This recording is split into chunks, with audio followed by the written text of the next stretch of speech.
Zaro mamu. Hey, ndandikagone kana kufamba nchuya pana. Ndinotenda mwana wangu anona matatunosowe. Arikupi? Sikapana natakwanza kufamba yana sikagone pana. Haukufamba ere. Ndakufamba ndakufunda. Zvimwe zvakuitika si. Wangu atokanganisika ndisa ngati ndakutopenga. Ndakutopenga but ezo ndakutofunga kana paya pakadai.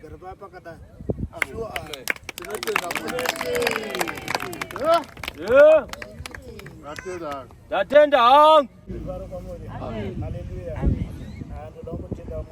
Ndinongotenda Mwari.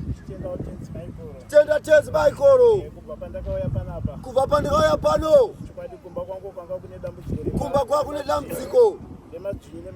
Remadzvinyu nematyacha. Kubva pandakaudzwa kuti madzvinyu nematyacha hakusisina. Zuva roga roga matyacha aipinda mumba. Asi kubva pandakaudzwa panapa kuti matyacha hakusisina nemadzvinyu. Asi kubva pandakaudzwa pano kuti matyacha hakusisina nemadzvinyu. Ndozvicherechedza hakusisina zvachose. Ndozvicherechedza hakusisina zvachose. Saka ndotenda tenzi Michael nondirwira kwakadaro. Aiwa tendao Mwari. Urarama nematachi. Zuva nezuva. Zvokundiswa. Orega kutenda. Unenge wakaoma moyo.